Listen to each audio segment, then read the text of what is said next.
എന്റെ പൊന്നിടാ ആഡൊക്കെ പൊളി, റിസൾട്ടും വരുന്നുണ്ട്. ഇടാ നമുക്കെന്താ ഈ ബുദ്ധി നേരത്തെ തോന്നാത്തത്? പിന്നെന്താ, സെറ്റല്ലേ? അതൊക്കെ കൊറേ കേട്ടിട്ടുണ്ട്. പക്ഷെ പ്ലേസ്മെന്റ്സ് ഒക്കെ ഇതിൽ കൂടുതലല്ലേ, എങ്ങനെയാണല്ലേ ചെയ്യാ? ഫിൻസിറ്റി ഒക്കെ ചെയ്താൽ പോരെ. അത് മാത്രമല്ലടാ, ആഡ് അനലൈസ് ചെയ്യാനായിട്ട് ആഡ്സ് മാനേജറിൽ വേറൊരു ഓപ്ഷൻ കൂടി ഉണ്ട്. നമ്മൾ ഈ കാണുന്നത് ആഡ്സ് മാനേജർ അക്കൗണ്ടാണ്. ഇപ്പോൾ കറന്റ് നോക്കി കഴിഞ്ഞാൽ വെച്ചാൽ 3 ആഡുകൾ പോകുന്നത് നിങ്ങൾക്ക് കാണാനായിട്ട് പറ്റും. ഇതിൽ നമുക്ക് ബ്രേക്ക് ഡൗൺ എന്നുള്ള ഓപ്ഷനാണ് നമ്മൾ യൂസ് ചെയ്യാൻ പോകുന്നത്. ഇതിൽ നമുക്ക് ഏജ്, ഡേ, അതേപോലെ തന്നെ പ്ലേസ്, കൺട്രി, പ്ലാറ്റ്ഫോം ഒക്കെ ഉണ്ട്. അപ്പോൾ ഞാനിപ്പോൾ കറന്റ് ഇവിടെ ഏജ് ആണ് ചൂസ് ചെയ്ത് കൊടുക്കുന്നത്.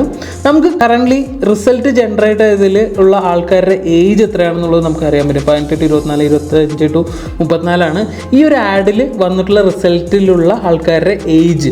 നമ്മുടെ ആഡ് ഇവർക്ക് എവിടെ നിന്നൊക്കെയാണ് കണ്ടിരിക്കുന്നത് എന്നുള്ളത് പ്ലേസ് ചെയ്യാനായിട്ട് പ്ലേസ്മെൻറ്റ്സ് നോക്കിക്കഴിഞ്ഞാൽ ഈ ഒരു പ്ലേസ്മെൻറ്റ്സിലൂടെയൊക്കെയാണ് നമുക്ക് ഈ റിസൾട്ട് നമുക്ക് ജനറേറ്റ് ആയിരിക്കുന്നത്. പ്ലാറ്റ്ഫോമിൽ നോക്കുകയാണെന്ന് വെച്ചാൽ നമ്മൾ ഇൻസ്റ്റാഗ്രാം മാത്രമാണ് കൊടുത്തിരിക്കുന്നത്. അതുകൊണ്ട് തന്നെ ഈ റിസൾട്ട് മൊത്തം ഇൻസ്റ്റാഗ്രാമിൽ നിന്നാണ് വന്നിരിക്കുന്നത്. കണ്ടോ? ഇതുപോലെ തന്നെ താഴെ നമുക്ക് ടൈം, ഡെമോഗ്രാഫിക്സ്, ജിയോഗ്രാഫിക്സ്, അതുപോലെ തന്നെ ഡെലിവറി, അതുപോലെ തന്നെ ആക്ഷൻ, ഇത്രയും ഫിൽറ്റേഴ്സ് നമുക്ക് അവൈലബിൾ ഉണ്ട്. ഈ ഒരു രീതിയിലൊക്കെ നമുക്ക് ഇൻസൈറ്റ് ചെക്ക് ചെയ്യാവുന്നതാണ്. അപ്പോൾ ഇതൊക്കെ ചെക്ക് ചെയ്തിട്ട് നിങ്ങളുടെ ആഡ് പ്രോപ്പറായിട്ട് ഒപ്റ്റിമൈസ് ചെയ്യും.